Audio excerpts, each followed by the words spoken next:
Hello, Assalamualaikum. Aku Cik Asri. Gua nak cerita. Beres kodok. Nampak kuat duk menakir kat Facebook gedung-gedang. Relax sobat. Jangan dimarah. Dia gapo-gapo kita buat ni, dia tak kira berjaya selalu. Dia tak ada nego hari ni esok kaya hari tak ada. Tak ada belajar hari ni, esok pakat pandai hal tak akan jadi gitu.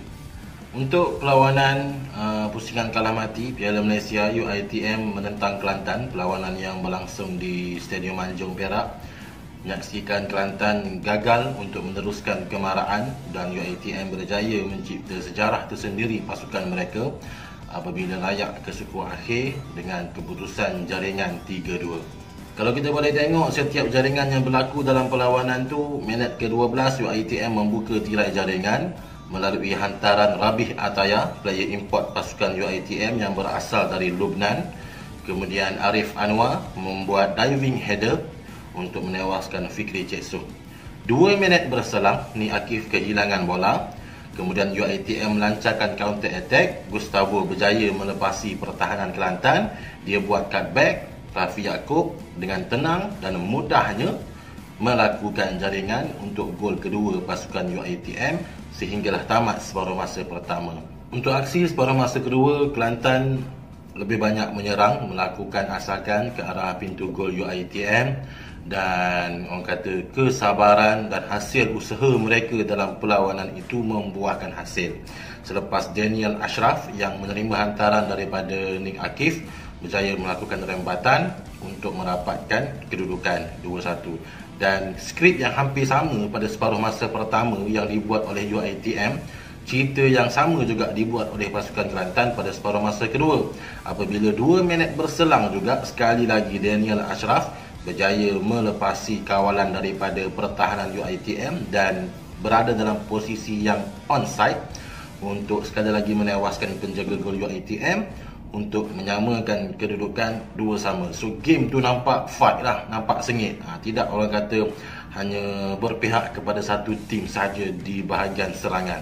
Gol kemenangan pasukan UiTM sekali lagi dijaringkan oleh Arif Anwar dengan aksi akrobatik selepas beliau menerima hantaran sekali lagi daripada Rabih Ataya itu melakukan bicycle kick untuk menjaringkan gol ketiga dan gol kemenangan pasukan UiTM.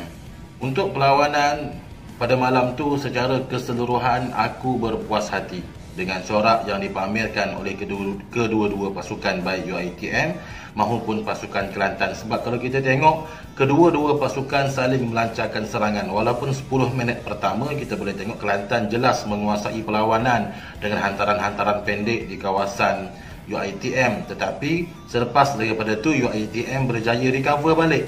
Mereka berjaya melakukan serang balas ke arah pasukan Kelantan dengan melakukan corak dan taktikal yang hampir sama, iaitu melakukan hantaran-hantaran pendek untuk menembusi kawalan pasukan Kelantan, tetapi tidak berjaya sebab pertahanan Kelantan masa itu berjaya untuk mengekang segala asakan yang diberi oleh pasukan UiTM. Tetapi apa yang bijaknya pasukan UiTM ni aku tengok, apabila 2-3 kali mereka melancarkan serangan short pass itu tidak berjaya, mereka menukar taktikal serangan daripada short pass kepada hantaran-hantaran tinggi. Sebab, dan kalau kita boleh tengoklah perbezaan fizikal antara player UiTM dengan player Kelantan jelas memberi kelebihan dan memihak kepada pasukan UiTM.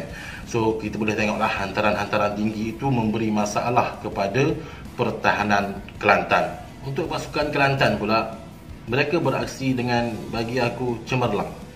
Kalah tu kita tolak tepi dulu cerita bab kalah tu, tetapi prestasi persembahan mereka pada malam itu bagi aku boleh dikatakan cemerlang dan aku berpuas hati.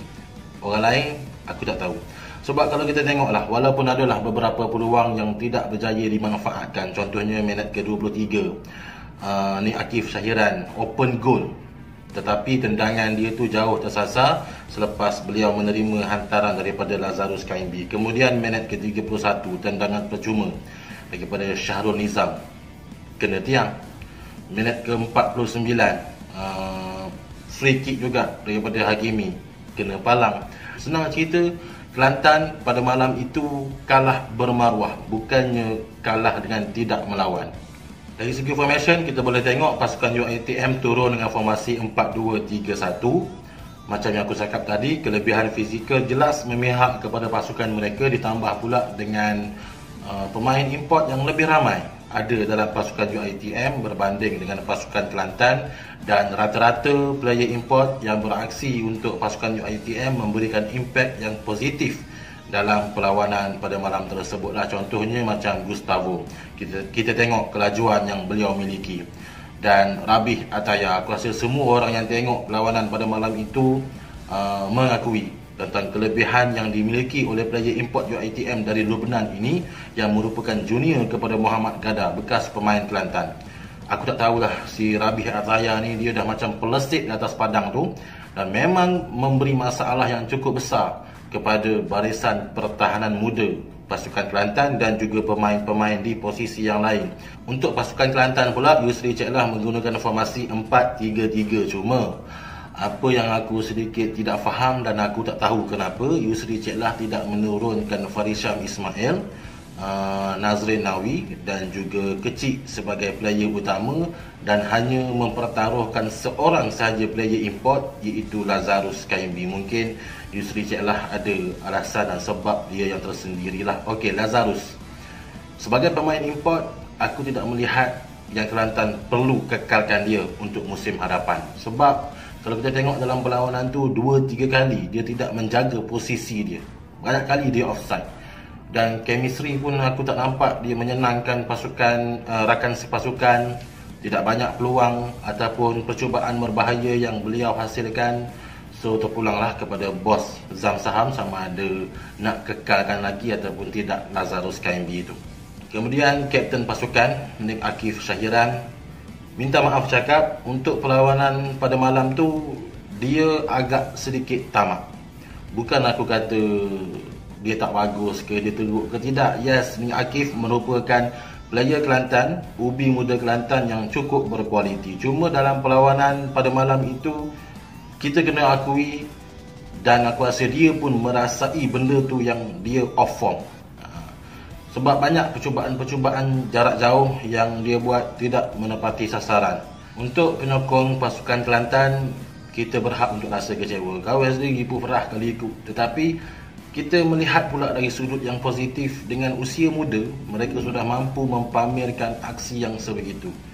Liga berbeza tau, UiTM main dengan Liga Super. Kita main dalam Liga Perdana, suasana tu berbeza, tapi kita boleh fight dengan keputusan 3-2. Lihat dari sudut yang positif. Kita boleh memberi kritikan, tapi kritiklah dengan cara yang membina untuk player tu. Bukannya kita maki hamun ke apa. Contohlah, kalau siapa-siapa marah dekat ni Akif tu tendang tak masuk ke apa sebelum ni, masa ni Akif tu sombak 45 63 puja pakai tangan. Sekali buat silap 45 lagi duk kecek tu lah, boy move on orang kata. Semalam kalau ada siapa-siapa tengok, kita punya Menteri Pertahanan Datuk Ismail Sabri Yaakob telah pun mengumumkan yang Piala Malaysia akan ditangguhkan sehingga ke tarikh yang bakal diumumkan. So dekat sini memberi masalah kepada dana pasukan dan juga kontrak player. Tapi apa-apa pun kita tunggu dan tengok je lah apa yang akan berlaku untuk baki saingan Piala Malaysia untuk tahun ini. Apa-apa pun tahniah kepada 8 pasukan yang telah pun layak ke peringkat suku akhir. Kepada pasukan yang gagal, ini adalah orang kata batu loncatan untuk anda memperbaiki segala kekurangan. Untuk bos Zam Saham, dia pun dah bagi tahu yang dia berpuas hati dengan apa yang dipamerkan oleh player-player pasukan Kelantan. Bagi aku bos, tak ada masalah. Orang kata kejayaan itu tidak akan datang sekelip mata dan tidak akan datang dengan orang kata dalam masa yang singkat. Sebuah kejayaan itu orang kata perlu dilalui dengan kegagalan terlebih dahulu. Kekurangan kita kena akui, cuma macam mana cara kita untuk memperbaiki kekurangan itu dengan cara pelaksanaan yang betul. Untuk korang yang tengok perlawanan UiTM menentang Kelantan, sekiranya ada sebarang tambahan untuk korang, boleh komen dekat bawah lah. Dan seperti biasa, jangan lupa like, share dan juga subscribe channel ni kepada mereka yang masih lagi belum subscribe. Dan siapa-siapa yang masih lagi belum follow IG Swap Team, boleh pergi dekat Instagram dan follow IG Swap Team lepas korang tengok video ni. Okay, aku jumpa korang dalam video yang akan datang. Terima kasih kerana menonton. Bye-bye.